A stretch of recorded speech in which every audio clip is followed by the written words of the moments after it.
Hi there and welcome to Colour Fit Chat number 4. This week I'm delighted to say we've got Ted Munson on the show. Ted is a certified nutritionist, he's got a master's in nutrition. I first came across him a number of years ago when he worked for the sports supplement company, Science in Sport. He was so knowledgeable and really helpful, always there to give you advice and help whenever you need it. He's now set up his own sports nutrition company and been very successful. He works with a number of Premiership football teams, rugby teams, and also cyclists and triathletes including Harlequins, Millwall and Birmingham.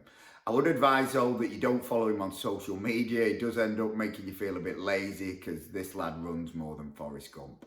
So on to the show. Hope you really enjoy it. I think it's an absolute belter. And remember, if you want to get involved, so leaving comments or questions, use the hashtag ColourFitChat and also tag in Ted, which is at Ted Munson. Enjoy the show. The best way to periodise a training week. This was answered really well by John Williams a few weeks ago, who focused on the supplementation strategies in the first Colour Fit Chat. So if you haven't already, go back and have a watch. So I'm going to take a bit of a different spin on how I periodise a training week and how this is presented to the athletes that I work with. So I follow a Fuel for the Work required theoretical framework, which focuses on carbohydrate periodisation. Carbohydrate availability is adjusted in accordance with the demands of the upcoming training sessions, the games, and depending on the goal of that athlete. I like to teach my teams and individuals a simple traffic light system. So red meals are lower in carbohydrate and calories but higher in protein, support muscle rebuild. Orange meals promote day-to-day pre and post-training fueling strategies with balanced carbohydrate, protein and fats. Green meals are highest in carbohydrate and promote fueling, preparation and recovery. So examples of these would be at the pre-match and post-match meal, where performance and recovery are most important. A Sunday might be a day off, but it's still match day plus one. And we know that energy expenditure might be higher than a normal off day due to match day collisions, inflammation, the body being in recovery mode. Would also sort of pull together sort of active recovery strategies as well. Breakfast might be higher on carbohydrate on this day, and we drop down throughout the day because they're resting and recovering. On a tougher training day, say Monday to Wednesday, we'll fuel for it. And the majority of this would be like the orange meals to promote fueling, recovery. Presuming their goal is to maintain body mass, we look to match calorie intake based on their energy expenditure. So an off day, say on a Thursday, there'll be majority red meals, so higher in protein, lower in carbohydrate. So with almost no exercise, there's no need to fuel for it, but energy expenditure will still be maintained. So if a player A was aimed to drop body fat, but still maintain performance, we promote a larger calorie deficit on this day. On match day -1, we look to increase carbohydrate, as over sort of 7 to 8 grams per kilo to promote glycogen storage ready for that game. So what's an ideal half-time nutrition plan to support second half performance? I usually recommend taking on around 40 to 60 grams of carbohydrate during the half-time period. And these amounts vary depending on position-specific factors, the size of the players, and what they can actually tolerate at half-time. So when a player comes in, blood is still pumping around the body, the players might not feel hungry or thirsty, and depending on how the game is going, their mind might be elsewhere. A huge mistake that athletes make is just like sipping a sports drink that only has 30 grams of carbohydrate and 500 ml. They have half of it, and they go out in the second half just having 15 grams of carbohydrate. The first step is for the practitioner to trial different methods of carbohydrate and fluid intakes. And this should happen during training sessions, usually in pre-season, to train the gut and find a plan that works for that individual athlete.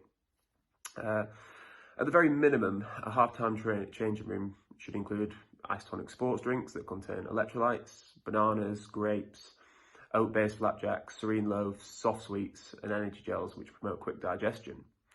These foods and supplements should be palatable and easy to consume. Having these options promotes something for everyone. Some athletes like to drink their carbohydrates, some like to pick pieces of fruits and sweets for 15 minutes. There's also those who prefer solid foods, and those who just prefer to down an energy gel and get it out of the way.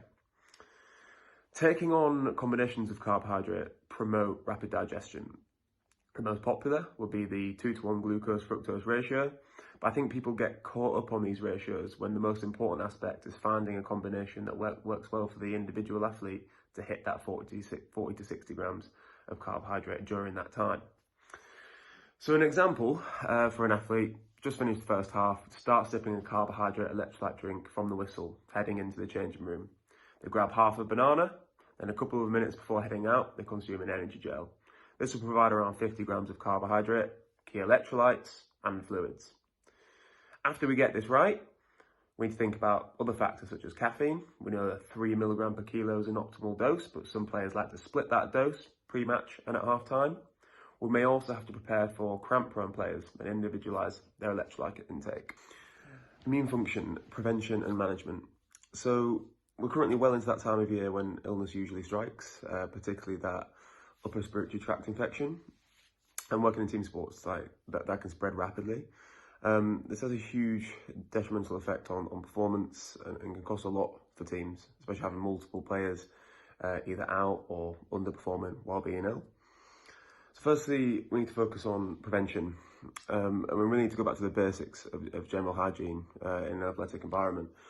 So that's washing hands regularly, particularly after sneezing, coughing. It's so cheap and effective. Just carry hand sanitizer with you. I'd also recommend avoiding shaking hands with people outside your normal group. I understand this can be quite hard for people, especially athletes on match day. Getting at least 8 hours of sleep is key, and supporting that as much as possible. It could also be about creating an environment in a club that allows naps between sessions and throughout the day. In general, people should sort of clean frequently used items like remote controls, kids' toys, laptops, especially phones. They can be really, really dirty, and it's definitely best not to use them like when you're on the toilet and things like that. Carbohydrate intake also plays a key role in prevention, and that's making sure that we fuel high intensity, prolonged sessions through a sort of fuel for work required framework. However, athletic populations are more at risk in developing URTIs, particularly after high intensity exercise, and this open window of when an athlete could be more susceptible to getting ill lasts between 3 and 72 hours, and that's when athletes are most at risk. I think it's inevitable that athletes get ill, so what can we do to manage it? A set of strategies that I try and adopt. First of all, maintaining an energy balance, especially if they do spend days in a deficit due to goal-specific reasons. So if they're trying to drop weight, lose body fat, things like that. We may look to administer a Vicks First Defense nose spray. This strategy, may be put in place for all athletes prior to long coach or flight travel. We'd also look to increase carbohydrate intake during sessions through use of sports drinks and after sessions as well. So this could be through food or after a weight session. If they're used to having a low carbohydrate protein supplement, we might swap this for something like a fruit smoothie. After this food first approach and lifestyle management, we'll look at using supplementation strategies that may reduce severity. So this could be, but not limited to, having 1,000 milligram of vitamin C per day and utilising regular zinc acetate lozenges throughout the day. Match day +1, supporting recovery. So the reason why I chose this topic is because there seems to be a huge emphasis on the hours post-match, which of course is very important, but I don't really hear any advice given for the day after a game, which is hugely important for a number of factors. So if it's a single game week, it gives the opportunity to rest and recover. If we have multiple games in a week, like the upcoming congested fixtures period over Christmas, emphasis will be on recovering quickly, as fast as we can. Depending on body composition goals, match day +1 could be used strategically. For example, if an athlete is looking to drop weight, we may want to promote a calorie deficit as we're not performing on this day. These are all important factors when it comes to match day +1, but for the purpose of this, I'm going to discuss it as if it was a one-game week, Saturday to Saturday.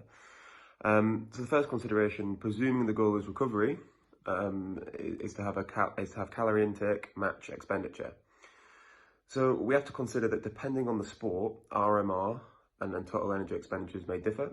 So some research in rugby, Nessan Costello's research at Leeds Beckett showed that a single collision training session considerably increased total energy expenditure on training days. And this will also be apparent for the day after collisions, like those in a competitive rugby game. Exactly how much this increase in RMR on match day +1 will differ depends on many factors and could range up to 10% more than true rested physiological value. So potentially, RMR could increase by 500 calories the day after a game. Certainly for collision sports, potentially even in football, increases in RMR due to collisions should play a factor every day, as generally, train most days, they're doing collisions most days, and are our athletes ever fully rested? Probably not.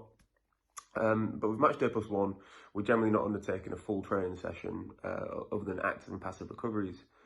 So carbohydrate intake should be reduced with the emphasis on taking in high quality proteins, around sort of 2 grams per kilo, spaced out every 3 to 4 hours throughout the day. We should be promoting unsaturated fats, energy dense fuel source with anti-inflammatory effects, alongside antioxidants and foods high in polyphenols to promote recovery. For this, I usually recommend having your 7 to 10 portions of fruit and vegetables a day. So a huge thanks goes out to Ted there. For me, that was an absolute perfect episode. Ted's give you loads of practical tips that you can go out straight away and put into practice there. He's been incredibly knowledgeable, he's been articulate, and he's also provided infographics that expand a lot on some of the things that he said as well. So remember, don't waste this opportunity. If you want to comment or think you can contribute anything, or you want to ask Ted any questions, you can do that now. Use the hashtag ColourFitChat on, and then also tag @Ted Munson. And remember, you can catch the full episodes on the ColourFitChat podcast and also the ColourFitChat YouTube and Insta.